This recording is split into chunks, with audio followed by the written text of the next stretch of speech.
నమస్కారం అండి. BP, blood pressure ఇది కూడా చాలా ఎక్కువగా ఉంటుందండి ఇప్పుడు.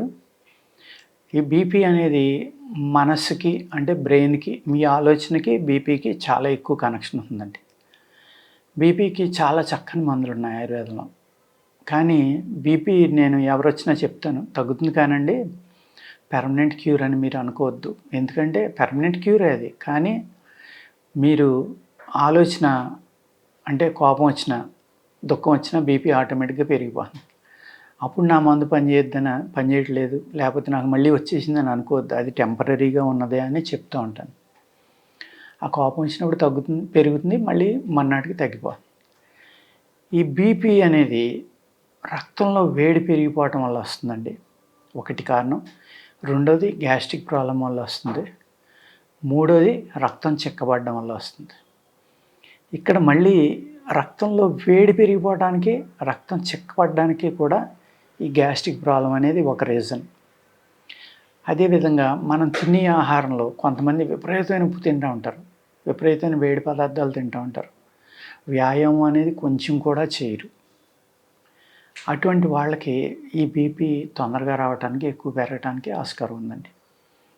ఇది బ్రెయిన్‌కి సంబంధించింది, మనసుకు సంబంధించింది అన్నాను కాబట్టి, ఈ రక్తంలో ఉన్న పిత్తం అంటాం మేము, రక్తపిత్త వ్యాధి అని కూడా అంటామండి దీన్ని. రక్తంలో విపరీతమైన వేడి పెరిగిపోవటం వల్ల కూడా బీపీ పెరుగుతుంది. బీపీలో రక్తం చిక్కబడడం వల్ల కూడా బీపీలో అప్ అండ్ డౌన్స్ వస్తాయండి. ఎందుకు అంటే హార్ట్ దాన్ని పంపింగ్‌లో క్లీన్ చేసి పంప్ చేయడం కోసం ఇబ్బంది పడుతుంది కాబట్టి ఈ అప్ అండ్ డౌన్స్ అనేవి స్టార్ట్ అవుతాయి. అదేవిధంగా ప్రాణాయామం బాగా ఎక్కువ చేసేవాళ్ళు, వాళ్ళకి లో బీపీ ఉంటుంది సాధారణంగా. ఎందుకంటే వాళ్ళకి శ్వాస సరిపోతుంది, హార్ట్ బీట్ బాగుంది, రక్తం శుద్ధిగా ఉంది కాబట్టి హార్ట్ అంత స్పీడ్గా కొట్టుకునే పని లేదు. బీపీ అనేది అంత పెంచవలసిన పని లేదు కాబట్టి దయచేసి శ్వాస ధ్యానం అంటే ఎక్కువ ప్రాణాయామం, సరైన ప్రాణాయామం చేసే వాళ్ళకి ఆటోమేటిక్గా బీపీ డౌన్ అవుతుందండి. మీరేం చేస్తారంటే నాకు లో బీపీ ఉంటుందని డాక్టర్ల దగ్గరికి దయచేసి పరిగెత్తొద్దు. ఈ లో బీపీని, హై బీపీని తగ్గించడానికి మనం ఏదైతే ఈ రుద్రాక్ష అంటాం కదా, ఎన్ని ముఖాలున్నా పర్వాలేదండి. ఒకవేళ మీకు దాని మీద పూర్తిగా అవగాహన ఉండి, లేకపోతే ఇది నాకు పని చేయదు అనుకుంటే తప్ప ఆ ముఖాన్ని పెట్టుకోవద్దు. మిగిలిన ఎనీ రుద్రాక్ష మీరు చక్కగా దాన్ని హోల్ కొట్టించి ఒక పట్టుదారం, మన పట్టుదారాలు అంటే గుళ్ళ దగ్గర దొరుకుతూ ఉంటాయి, పట్టు మొలతాళ్ళు, పట్టుదారాలు, దాంతోటి కట్టుకుని ఎడమ జబ్బకు కానీ గుండెల మీద కానీ మీ శరీరాన్ని తాకుతూ ఉండేలాగా కట్టుకోండి. ఎటువంటి మందు వేసుకోకుండా చాలామందికి బీపీ తగ్గిస్తుంది. ఇది తక్కువ ఉన్న వాళ్ళకి నార్మల్ చేస్తుంది, ఎక్కువ ఉన్న వాళ్ళకి తగ్గిస్తుంది. కానీ ఎవరైతే ఈ ప్రాణాయామం సాధన, క్రియాయోగ కానీ, ప్రాణ సాధన కానీ, ఇలాంటి సహజయోగ కానీ ఇలాంటివి చేసి వాళ్ళకి లో బీపీ ఉందని దయచేసి మందులు వాడద్దు. మీ బీపీ లోలోనే ఉంది. లోలో ఉండటం వల్లే మీరు ఎక్కువ రోజులు బతుకుతారు, హ్యాపీగా ఉంటారు. ఈ రక్తపిత్తం అనే వ్యాధి వల్ల బీపీ వచ్చిన వాళ్ళకైతే ఆ రక్తంలో ఉన్న వేడిని తగ్గిస్తే ఆటోమేటిక్గా బీపీ తగ్గుతుందండి. ఒకటి. రెండోది, రక్తం చిక్కపట్టడం వల్ల, గ్యాస్ట్రిక్ ప్రాబ్లం వల్ల వచ్చిన బీపీ అయితే మీరు ఏమీ లేదు, అబ్జర్వ్ చేసుకోండి. నాకు గ్యాస్ట్రిక్ ప్రాబ్లం వచ్చాక బీపీ వచ్చిందా, ముందు వచ్చిందా? అలాగే నాకు కొలెస్ట్రాల్ పెరిగాక వచ్చిందా, ముందు వచ్చిందా? ఇలాగ. అప్పుడు ఏం చేయాలి? మీరు నాన్ వెజిటేరియన్ అనుకోండి, కొలెస్ట్రాల్ విపరీతంగా పెరిగిపోతుంది అనుకోండి, దాన్ని తగ్గించుకోవాలి. అదేవిధంగా క్షారకరమైన పదార్థాలు, వేడి చేసే పదార్థాలు ఎక్కువ తినేస్తున్నారనుకోండి, అవి తగ్గించండి. వ్యాయామం, వాకింగ్ కానీ ఇలాంటివి కంపల్సరీగా చేయండి.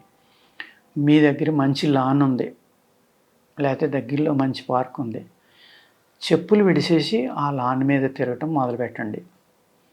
మీరు ఆ బీపీ కోసం వాకింగ్ చేయాలి అనుకుంటే తిప్పసత్తు, గిలోయ్ సత్వ అని దొరుకుతుందండి.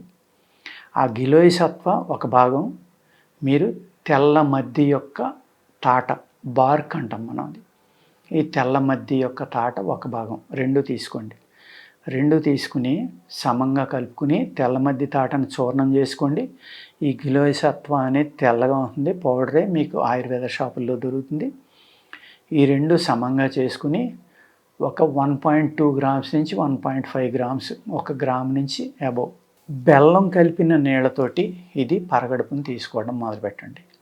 లేదు 2 కలిపి వాటర్‌లో వేసి కషాయం కాసి, ఆ కషాయాన్ని వడపోసుకొని చక్కగాని అందులో కొద్దిగా బెల్లం కలిపి తీసుకోండి. ఇలా తీసుకుంటే మీ రక్తశుద్ధి, రక్తంలో చిక్కబడింది ఏదైతే ఉందో ఆ చిక్కని రక్తం పలచబడడం వల్ల మీ బీపీ తగ్గుతుంది. అదేవిధంగా జటామాంసి ప్లస్ మషాలాకు అంటాం కదా, పలావాకు అంటాం మనం, దాన్ని తేజ్ పత్తా అంటారు హిందీలో. దాన్ని సమంగా కచ్చాపచ్చాగా కొట్టుకుని ఈ రెండాట్లి యొక్క కషాయం కొంచెం పటిక బెల్లం పౌడర్ వేసుకుని, షుగర్ లేని వాళ్ళైతే పటిక బెల్లం వాడుకోండి.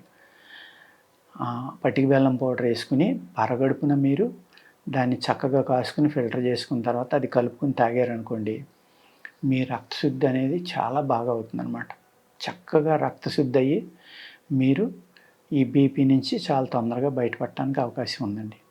గ్యాస్ట్రిక్ ప్రాబ్లం ఉండి బీపీ వచ్చిందనుకోండి, ఈ గ్యాస్ట్రిక్ ప్రాబ్లం తగ్గించడానికి మీరు మోడర్న్ మెడిసిన్స్‌లో ఏదో జిలోసిల్ వేసుకుంటున్నాంలే, ప్యాండాక్ ఏ అంటారు కదా, ఏదో ఒకటి వేసుకున్నాను నాకు తగ్గిపోయింది అని అనుకోకుండా దాన్ని దయచేసి అశ్రద్ధ చేయవద్దు. దానివల్ల చాలా అనేక రకాల ప్రాబ్లమ్స్ వస్తాయి. మీ ఆరోగ్యానికి మూలం ఏంటంటే పొట్ట. మీ తిన్న ఆహారంలో ఉన్న లక్షణాలన్నీ అది అబ్జర్వ్ చేసుకుని మీకు బీపీ వచ్చినా, షుగర్ వచ్చినా, ఇంకోటి వచ్చినా మీ పొట్టలోంచి ఈ జబ్బు అనేది స్టార్ట్ అయ్యి బ్రెయిన్కి వెళ్ళి ఈ రెండాట్ల వల్ల ఇబ్బందుల వల్ల అనేక రకాలైన ఇబ్బందులు మీకు వస్తాయి. శరీరానికి అనేక రకాల జబ్బులు వస్తాయి. అందుకు మీరు బ్రెయిన్ని ప్రశాంతంగా ఉంచుకోవటం, మన మెదడు శాంతంగా ఉండాలి, మన ఆలోచన శాంతంగా ఉంటాం, పొట్ట చల్లగా ఉంటాం. ఈ 2 చేశారనుకోండి, అదేవిధంగా తిన్న ఆహారం అరిగిపోవడం, తిన్న వెంటనే మళ్ళీ తినకపోవడం, ఇలాంటివి కొన్ని పాటించారనుకోండి, తప్పనిసరిగా ఈ బీపీ అనేది న్యాచురల్గానే మీరు కంట్రోల్ చేయొచ్చు. వ్యాయామం అనేది తప్పనిసరి. మీరు జోళ్ళు లేకుండా గడ్డి మీద ఎప్పుడైతే నడిచారో మీ బాడీలో ఉన్న ఈ రక్తంలో వేడి అనేది తగ్గిపోతుందన్నమాట. అది కూడా బాగా ఎండొచ్చాక కాదు, సూర్యోదయానికి పూర్వం నడిస్తే బాగా పనిచేస్తుంది. సూర్యోదయం వచ్చాక చేసి అన్ని ఎక్సర్సైజులు అంత అలా పనిచేయవండి. ఏదైతే బ్రహ్మ ముహూర్తంలో మీరు 4:30, 5కి లేచి కాలకృత్యాలు తీర్చుకుని సూర్యోదయం ఒక ముందర చేసిన వ్యాయామం కానీ, యోగా కానీ, ఈ వాకింగ్ కానీ అద్భుతమైన ఫలితాలను ఇస్తుంది. షుగర్ కంట్రోల్ అవ్వటానికి కానీ, మీ బీపీ కంట్రోల్ అవ్వటానికి కానీ నేను 2 చిట్కాలు చెప్పాను ఇప్పుడు మీకు. చిన్న మెడిసిన్స్, సింపుల్ మెడిసిన్స్. ఇవి 2 నుంచి 6 నెలలు వాడుకోండి మీరు. తప్పనిసరిగా బీపీ అనేది కంట్రోల్ అవుతుంది. ఓకేనండి. నమస్కారం.